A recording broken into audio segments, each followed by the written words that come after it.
Zero to Professional English Course, a creation of Habib Riaz. Lesson 51, Urdu to English Practice Part 4, The Foolish Crow. For a better experience of the course, you should buy our book, Golden English, Intermediate Level 2, 0 to Professional English Guide, a golden gift for English learners. What is inside the book? This book is very beneficial for intermediate level students. It contains part of speech, auxiliary verbs or modals, some additional structure of English sentences, 20 stories for Urdu to English practice, direct and indirect, 20 lessons for English text reading and understanding, 35 lessons for English speaking practice, and many more things. I am sure that my book, Golden English, would be a perfect need for English learners, as this will serve as a complete guide to improve their English skills, starting from zero knowledge to advanced levels. Especially translation, English text understanding, and speaking skills, whether starting from zero knowledge to advanced levels. Error is human nature, so if you notice any mistakes in the book, please do not hesitate to inform me. I would be grateful for this act of kindness. If you like, you may share this course with your friends and relatives. To stay updated about our courses and opportunities, please follow us on the links given below in the description. Let's begin with the lesson. बिस्मिल्लाहिर्रहमानिर्रहीम। अस्सलामु अलैकुम वरहमतुल्लाहि वबरकातुह। उम्मीद करता हूँ कि आप सब लोग बखैर आफियत होंगे। आज हम पढ़ेंगे कहानी नंबर 4, जो कि पार्ट नंबर 4 की शक्ल में मैंने लिख दिया है, जबकि इसका मतलब होगा कहानी नंबर 4। ओके, और आज के इस कहानी का जो मौजू है वो है बेवकूफ कौवा। ओके, बेवकूफ कौवे को हम अंग्रेजी में कहते हैं the foolish crow. Okay, the foolish crow. आप इसको फुलिश नहीं पढ़ेंगे बल्कि फू थोड़ा सा खींचेंगे आप मद के साथ और आप कहेंगे द फूलिश क्रो।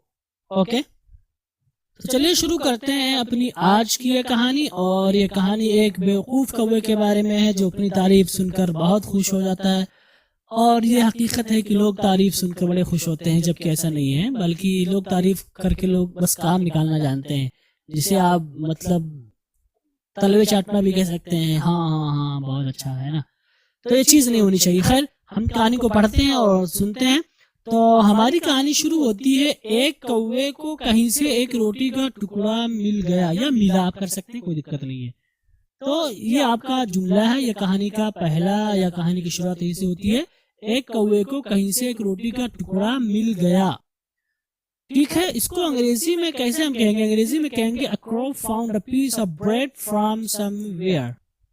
ओके, एक चीज यहाँ पर आप देखें, यहाँ पर हमने द क्रो फाउंड कर दिया, यानी इसको हमने क्रो का सब्जेक्ट बना दिया, जबकि इसमें आपका जो ये जुमला है उर्दू वाला, ये आपका पैसिव वॉइस में है। अगर आप इसका लफ्जी तर्जुमा करें तो कहेंगे कि a piece of bread was found by a crow somewhere. लेकिन मैं आपको क्या बताया था, मैंने जब आपको पढ़ा रहा था पैसिव वॉइस, वहां पर मैंने बताया था कि जब जुमले में सब्जेक्ट हो तो बेहतर है कि इसको हम एक्टिव वॉइस ही में बनाएं, इसलिए कि जरूरी हो तो अलग बात है। ठीक है, तो इसलिए हम इसको एक्टिव वॉइस ही में बनाएंगे और हम कहेंगे a crow found a piece of bread somewhere या फ्रॉम समवेयर। ओके, कहीं से। आप फ्रॉम के बगैर भी ला सकते हैं, कोई मसला नहीं। Okay, found a bread somewhere, या आप इसको पहले ला सकते हैं, आप कह सकते हैं somewhere a crow found a piece of bread. Okay, तो कई तरीके से आप इसको बना सकते हैं। तो एक कौवे को कहीं से एक रोटी का टुकड़ा मिल गया, इसको आप कैसे कहेंगे? अंग्रेजी में इसको हम कहेंगे A crow found a piece of bread from somewhere। Okay, आगे क्या हुआ? आगे वो उसे लेकर एक पेड़ की शाख पर जा बैठा। देखिए, यहाँ पर वही चीज आई जो मैं बता चुका हूँ कि दो काम एक साथ हो रहे हैं, पहले लिया फिर जाके बैठा। तो इसको अंग्रेजी में कैसे कहेंगे? अंग्रेजी में कहेंगे he took it and sat on a branch of a tree। He took it and sat on a branch of a tree। तो यहाँ पर आप देख सकते हैं उसे लेकर एक पेड़ की शाख पर जा बैठा। तो उसने पहले लिया और यहाँ पर दो काम एक साथ हो रहे हैं, तो हम इसको लेने वाले को पहले कहेंगे और फिर बैठने को बाद में कहेंगे। तो हम कहेंगे, और ये आपके पास्ट में, तो हम पास्ट का ही माना अदा करेंगे और हम कहेंगे he took it and sat on a branch of a tree। He took it and sat on a branch of a tree। वो उसे लेकर एक पेड़ की शाख पर जा बैठा। तो यहाँ पर अगर आप इसका लफ्जी तर्जुमा करें तो हम कहेंगे उसने उसको लिया और फिर वो एक दरख्त की शाख पे जा बैठा।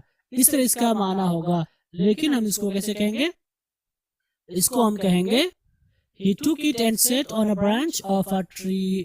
ओके, पेड़ की शाख, branch of a tree. Okay, sit के माने होते हैं जा बैठना या बैठना। ये आपकी उर्दू ताबीर है जा बैठा। सिट के माने होते हैं बैठना ही, लेकिन जा बैठने के लिए भी आप सिट ही लाएंगे। ठीक, तो ये हमारा जुमला। अब आगे चलते हैं। आगे क्या? आगे है एक लोमड़ी उधर से गुजरी या वहां से गुजरी और उसने वो रोटी का टुकड़ा लेना चाहा। बहुत आसान सा जुमला है। एक लोमड़ी उधर से गुजरी, ये एक हिस्सा हुआ, और उसने वो रोटी का टुकड़ा लेना चाहा, दूसरा हिस्सा हुआ। तो इसको अंग्रेजी में कैसे कहेंगे? अंग्रेजी में कहेंगे a fox passed by there and he wanted to take that piece of bread। Okay, तो इसको हम कैसे कहेंगे? हम कहेंगे एक लोमड़ी उधर से गुजरी, गुजरने के माने तो पास। ओके, तो हम कहेंगे a fox passed by there। by there का मतलब वहां से, एंड पास का मतलब गुजरना। ओके, तो एक लोमड़ी उधर से गुजरी कैसे कहेंगे? आप कहेंगे a fox passed by there, और उसने वो रोटी का टुकड़ा लेना चाहा। इसको आप कैसे कहेंगे? आप कहेंगे and he wanted to take that piece of bread। and he wanted to take that piece of bread। Okay, तो असल जुमला उसने रोटी का टुकड़ा लेना चाहा, यही हुआ ना। उसने चाहा क्या? लेना रोटी का टुकड़ा। तो कहेंगे and he wanted, उसने चाहा क्या? to take, लेना क्या चीज? that piece of bread, रोटी का वो टुकड़ा। ओके, तो एक लोमड़ी उधर से गुजरी और उसने वो रोटी का टुकड़ा लेना चाहा। इसको आप कैसे कहेंगे? हम कहेंगे a fox passed by there and he wanted to take that piece of bread। और हमने यहाँ पर ही इस्तेमाल किया, जबकि उर्दू में आपका लोमड़ी है जो कि फीमेल इस्तेमाल करते हैं इसको, या आपकी उर्दू में इस्तेमाल है इसका, लेकिन अंग्रेजी में इसको मुज़क्कर मानते हैं। ये मुज़क्कर इस्तेमाल करते हैं अंग्रेजी वाले। ओके, आगे चलते हैं। अगला हमारा हिस्सा या जुमला है उसे एक तदबीर सूझी। उसे एक तदबीर सूझी। देखने में बहुत टेढ़ा जुमला लग रहा है। बहुत से लोग हो सकता है कि सोच रहे हो कैसे बनाएंगे इसको, लेकिन बहुत ही आसान है। उसे एक तदबीर सूझी का क्या मतलब है? यानी सूझी का क्या मतलब है? यानी उसने एक ट्रिक सोचा, एक प्लान उसके जहन में आया। तो इसको हम कैसे कहेंगे? हम कहेंगे he thought of a plan। उसे एक तदबीर सूझी का क्या मतलब होगा? कि उसने एक जो है तदबीर सोची, आप कह सकते हैं। तो इसको कैसे कहेंगे? हम कहेंगे he thought of a plan। यहाँ पर प्लान का मतलब होगा कोई चीज प्लानिंग करना। आप यहाँ पर ट्रिक भी कर सकते हैं। Okay, trick. और मेरे ख्याल में यहाँ पर ट्रिक ज्यादा अच्छा होगा, क्योंकि जो कॉन्टेक्स्ट चल रहा है उससे तदबीर का मतलब चाल चलना होता है। ओके, तो यहाँ पर उसे एक तदबीर सूझी का क्या मतलब है? उसने एक चाल चलना चाहा, आप कह सकते हैं। तो इसलिए आप अगर ट्रिक इस्तेमाल कर देते तो ज्यादा अच्छा होगा। यहाँ पर प्लान का मतलब कोई चीज प्लानिंग के साथ करना, वो अलग चीज हो जाता है। ओके, तो उसे एक तदबीर सूझी, इसको आप कैसे कहेंगे? आप कहेंगे he thought of a plan या he thought of a trick। Okay, think की सेकंड फॉर्म थॉट आती है, थर्ड फॉर्म भी। ओके, तो उसे एक तदबीर सूझी, इसको आप कैसे कहेंगे? he thought of a plan। अगर आपको कहना हो कि मुझे एक तदबीर सूझी, तो आप कैसे कहेंगे? I thought of an idea, I thought of a trick, like that। Okay, और भी तरीके हो सकते हैं।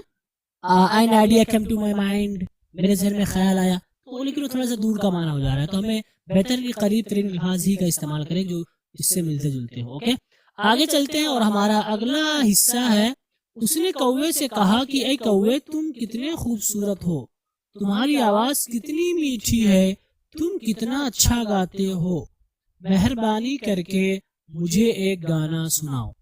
ठीक है, ये उसकी पूरी बात है जो कि कई हिस्सों में है। पहला हिस्सा है उसने कौवे से कहा, क्या कहा? कि ऐ कौवे तुम कितने खूबसूरत हो। ये उसकी एक बात होगी। दूसरी बात उसने क्या कही? तुम्हारी आवाज कितनी मीठी है। तीसरी बात उसकी है तुम कितना अच्छा गाते हो। और उसका जो चौथा जुमला है या जो चौथी बात है उसकी, मेहरबानी करके मुझे एक गाना सुनाओ। ओके, तो इस पूरे हिस्से को हम कैसे कहेंगे? हम कहेंगे he said to the crow, how beautiful you are, how sweet your voice is, how well you sing, please sing me a song। Okay, तो यहाँ पर हम इसको कैसे कहेंगे? पहला हमारा जुमला है उसने कौवे से कहा। इसको आप कैसे कहेंगे? आप कहेंगे he said to the crow, he said to the crow, उसने कौवे से कहा। क्या कहा? कि ऐ कौवे तुम कितने खूबसूरत हो। तो उसकी बात को हमने जो है डायरेक्ट स्पीच में कर दिया, इसलिए इन्वर्टेड कॉमा लगा दिया है। डायरेक्ट इनडायरेक्ट आप आगे पढ़ेंगे। तो तुम कितने खूबसूरत, इसको आप कैसे कहेंगे? हम कहेंगे हाउ ब्यूटीफुल यू आर।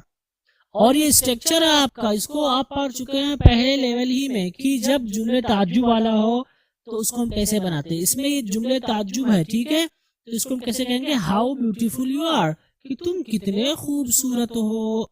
उसके बाद तुम्हारी आवाज कितनी मीठी है, इसको आप कैसे कहेंगे?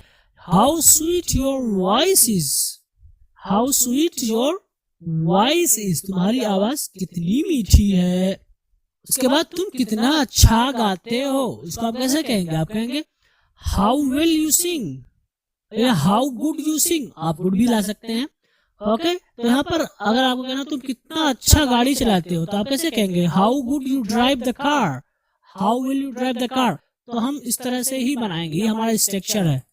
ओके, तो तुम कितना अच्छा गाते हो, इसको आप कैसे कहेंगे अंग्रेजी में? अंग्रेजी में आप कहेंगे हाउ वेल यू सिंग। उसके बाद मेहरबानी करके मुझे गाना सुनाओ। तो सिंग समवन अ सॉन्ग का मतलब होगा किसी को गाना सुनाना, ठीक है। तो यहाँ पर कहेंगे मेहरबानी करके, इसके लिए हम प्लीज ही लाते हैं, ठीक है। मेहरबानी करके जिसको हम कहते हैं ब्राय मेहरबानी या ब्राय करम, तो मेहरबानी करके में ही प्लीज का मान आ जाता है। ओके, तो मेहरबानी करके मुझे गाना सुनाओ, इसको आप कैसे कहेंगे? Please sing me a song. तो sing a song, sing a person a song का मतलब होगा किसी को गाना सुनाना। तो यहाँ पर आप पर्सन का नाम लिख सकते हैं, हिम आ सकता है, यहाँ पर हर आ सकता है, आप माय फादर कह सकते हैं, जैसे आई सिंग माय फादर अ सॉन्ग, मैंने अपने अब्बू को गाना सुनाया, आप इस तरह ला सकते हैं। ओके, उसने उनके सामने गाना सुनाया तो कहेंगे ही सिंग हिम अ सॉन्ग, इस तरह हम इस्तेमाल करते हैं।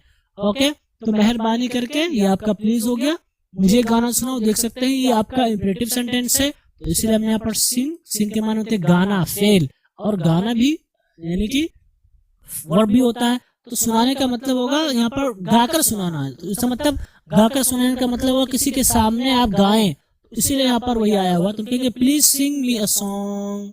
ओके, तो पूरा जुमला होगा उसने कौवे से कहा कि ये कौवे तुम कितने खूबसूरत हो। He said to the crow, how beautiful you are, तुम्हारी आवाज कितनी मीठी है। How sweet your voice is, तुम कितना अच्छा गाते हो। How well you sing, मेहरबानी करके मुझे गाना सुनाओ। Please sing me a song। Okay, और आप देख सकते हैं कि पूरा एक टुकड़े में है, पूरा उसकी जो पूरी बात है ये टुकड़े टुकड़े में है। और आपको पहले जो बड़े से जुमले आ जाते हैं उनको अगर आप टुकड़े कर ले तो इंशाल्लाह आपको उनको अंग्रेजी में कहना आसान हो जाएगा। ओके, आगे चलते हैं और है अपनी तारीफ सुनकर कौवा खुश हो गया।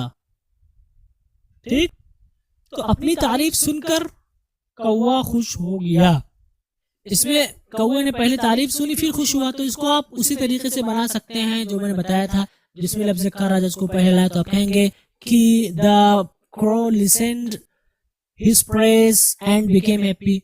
इस तरह भी आप कर सकते हैं, लेकिन इसका दूसरा तरीका है और वो है कि the crow was happy to hear this praise और हिज प्रेज। ओके, तो यहाँ पर हमने टू के साथ इसको लिखा है। Okay, to see the doctor, और टू का इस्तेमाल आप करते हैं कब? मकसद बताने के लिए। नहीं, ये जो इन्फिनिटिव है इसके कई सारे इस्तेमालात हैं, जिसमें से एक इस्तेमाल ये भी है कि कोई काम करना। ओके, जैसे कि आपने पढ़ा था to see the police, to see the police, police को देख करके द थीफ वेंट अवे, चोर भाग गया। तो यहाँ पर वही है अपनी तारीफ सुनकर। Okay, to hear his praise, अपनी तारीफ सुनकर। इसको आप पहले भी ला सकते हैं और कह सकते हैं to hear his praise the crow was happy. Okay, आप इस तरह भी ला सकते हैं, बट अच्छा है कि आप पहले सब्जेक्ट को लाएं फिर हिज लाएं। तो हम कहेंगे the crow was happy to hear his praise. Okay, अपनी तारीफ सुनकर कौवा खुश हो गया। इसको आप इस तरह भी कह सकते हैं having heard his praise, having heard his praise the crow was happy। ठीक, आप इस तरह भी कह सकते हैं hearing his praise the crow was happy। Okay, the crow was happy hearing his praise। Way two के भी आप ला सकते हैं, आप जेरेंड का भी इस्तेमाल कर सकते हैं। और आपने जेरेंड में पढ़ा था कि जेरेंड को हम इन्फिनेटिव की जगह पे इस्तेमाल कर लेते हैं। इसीलिए अगर वहां पर आपको बताया गया था कि अक्सर जहां पर हम इन्फिनेटिव इस्तेमाल करते हैं वहां पर हम जेरंड का भी इस्तेमाल करते हैं। ओके, तो यहाँ पर वही स्ट्रक्चर फॉलो करेंगे और हम कहेंगे अपनी तारीफ सुनकर कौवा खुश हो गया। हम कैसे कहेंगे? हम कहेंगे the crow was happy to hear his praise. Okay, आगे चलते हैं और हमारा अगला जुमला है, जैसे ही उसने गाने के लिए मुंह खोला, रोटी का टुकड़ा जमीन पर गिर गया और लोमड़ी उसे लेकर चंपत हो गई। ओके, अगर आप इसको मुकम्मल तौर पर देखें तो आपके लिए बहुत मुश्किल लगेगा, लेकिन मैं आपको क्या बताया, मैंने बताया कि इसके आप टुकड़े करें। तो इसका टुकड़ा कैसे होगा? जैसे ही उसने गाने के लिए मुंह खोला, यानी जैसे ही उसने मुंह खोला गाने के लिए, ये स्ट्रक्चर बना। ठीक, फिर क्या हुआ? रोटी का टुकड़ा जमीन पर गिर गया, ये दूसरा हिस्सा हुआ, और लोमड़ी उसे लेकर चंपत हो गई, ये आपका तीसरा हिस्सा हुआ। राइट, अब आपके लिए आसान हो जाएगा बनाना। पहला बनाएंगे जैसे ही उसने गाने के लिए मुंह खोला, तो आप कैसे कहेंगे? आप कहेंगे एज के माने होते हैं जैसे भी, ठीक है, या जैसे ही के माने भी होता है। ओके, तो एज के माने चूंकि भी होता है। ओके, तो स्याक के एतबार से इसको हम चूंकि में जैसे में बदलेंगे, तो हम कहेंगे जैसे ही को एज। उसने मुंह खोला, ही ओपनड हिज माउथ, और यहाँ पर आपने देखा यहाँ पर हमने हिज का इजाफा किया, जबकि यहाँ पर नहीं है, जैसे ही उसने अपना मुंह खोला, ऐसा नहीं है। तो ये मैं आपको बता चुका हूँ कि अंग्रेजी की अपनी ताबीर की वो लोग चीजों की निस्बत करने के टाइम वो हमेशा ना कहें, अक्सर वो प्रोनाउन का इस्तेमाल करते हैं। तो इसलिए हमने यहाँ पर हिज कर दिया, वरना यहाँ पर उर्दू में नहीं था।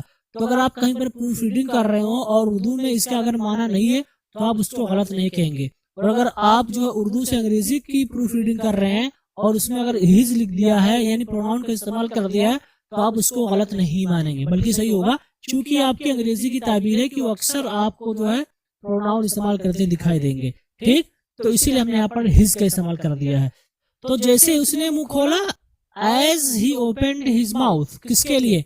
गाने के लिए, टू सिंग। तो यहाँ पर टू सिंग आपका इन्फिनिटिव है जो कि मकसद बतला रहा है, यानी उसने मुंह किस लिए खोला था? गाने के लिए। तो जैसे उसने गाने के लिए मुंह खोला, इसको आप कैसे कहेंगे? आप कहेंगे as he opened his mouth to sing, रोटी का टुकड़ा जमीन पर गिर गया, इसको आप कैसे कहेंगे? द पीस ऑफ ब्रेड, रोटी का टुकड़ा गिर गया जमीन पर, ये असल हुआ। तो रोटी का टुकड़ा आपका सब्जेक्ट बनेगा और गिरना आपका वर्ब है, और जमीन पर ये आपका जो है रिलेटेड टू द वर्ब है। ओके, तो रोटी का टुकड़ा, the piece of the bread, गिर गया, fell to the ground, fell on the ground भी आप कर सकते हैं, टू द ग्राउंड भी आप कर सकते हैं। ओके, और यहाँ पर ग्राउंड लिखा मैंने, अर्थ नहीं लिखा है, क्योंकि अर्थ का माना पूरी जमीन होती है, यानी जो पूरी जमीन होती है उसको हम अर्थ बोलते हैं। ठीक है, और अर्थ का माना जमीन की सतह भी ले लेते हैं। अगर कहीं पर अर्थ आ गया है तो उसका माना जमीन की सतह हो जाता है। ठीक है, क्योंकि पूरी जमीन पे नहीं गिरा, जमीन की सतह पर ही गिरा ना, तो इसलिए हमने ग्राउंड कर दिया है। तो ग्राउंड के माने गर्चे लफ्जी तौर पर जमीन की सतह होगा, लेकिन यहाँ पर तर्जुमा करते वक्त हम जमीन ही मुराद लेंगे, और यहाँ पर जमीन का मतलब ही जमीन की सतह है, तो इसलिए हमने यहाँ पर ग्राउंड कर दिया गाइस। अगर किसी ने अर्थ कर दिया तो भी ठीक है, कोई मसला नहीं है, बट वहां पर मुराद ग्राउंड ही होगा, तो बेहतर है कि आप ग्राउंड का इस्तेमाल करें। ओके, तो रोटी का टुकड़ा जमीन पर गिर गया, इसको आप कैसे कहेंगे? आप कहेंगे the piece of bread fell to the ground, और the piece of bread fell on the earth भी आप कर सकते हैं, बट अर्थ ना करें तो ज्यादा अच्छा होगा। ओके, तो रोटी का टुकड़ा जमीन पर गिर गया, आगे है, और लोमड़ी उसे लेकर चंपत हो गई। ठीक है, चंपत हो जाना का मतलब भाग जाना। ओके, और यहाँ पर देख सकते हैं दो काम हो रहे, लेना और फिर भाग जाना। तो यहाँ पर हम वही फार्मूला लागू करेंगे कि पहले हम लेने को कहेंगे और उसके बाद भागने को कहेंगे। तो हम कहेंगे the fox pounced on it, pounce का मतलब होता है झपट लेना। ओके, और यहाँ पर टेक भी आप कर सकते हैं, the fox took the bread या टुक इट, अगर आपने कर दिया and the fox took it तो भी सही है, कोई गलत नहीं है। लेकिन जो कॉन्टेक्स्ट, जो सीन चल रहा है आपके सामने, उसमें यही है ना कि लोमड़ी ताड़ में बैठी हुई थी कि जैसे ही रोटी का टुकड़ा गिरा फौरन झपटे और भाग गई, यही सीन चल रहा है, राइट। इसीलिए बेहतर है कि हम यहाँ पर जो है पाउंस करें, क्योंकि वो दे नहीं रहा था। टेक वगैरह का इस्तेमाल अक्सर जो है इस माने भी ले सकते हैं, बट अक्सर उसका इस्तेमाल उसको करते हैं जब कोई इंसान किसी को दे और आप उसको ले। ज्यादातर इसी मायने में इस्तेमाल होता है। हालांकि इस्तेमाल कर सकते हैं, मैं ये नहीं कह रहा हूँ, लेकिन बेहतर है कि आप यहाँ पर पाउंड्स ही इस्तेमाल करें। पाउंड्स का मतलब होगा झपट कर लेना, झपट मार लेना, ठीक है, झपट लेना। तो इसलिए यहाँ पर मैंने पाउंड्स इस्तेमाल किया है, क्योंकि वो जैसे ही गिरा फौरन झपटी उस पर, उसे थोड़ा सा भी मौका नहीं दिया, ठीक, क्योंकि वो इसी ताक में बैठी हुई थी, इसी फिराक में वो बैठी हुई थी, इसलिए हमने यहाँ पर पाउंड्स कर दिया और पाउंड्स ऑन इट कर दिया, ठीक है, यानी इस पर झपटा। अगर आप इसका लफ्जी तर्जुमा करें, and the fox pounds on it, तो इसको हम कहेंगे और लोमड़ी उस पर झपट पड़ी।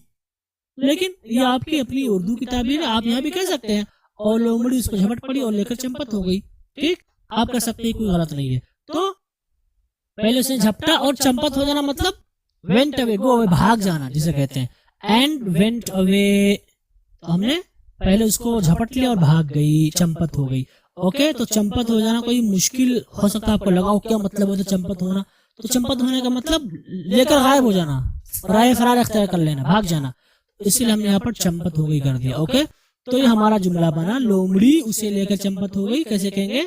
The fox pounds on it and went away.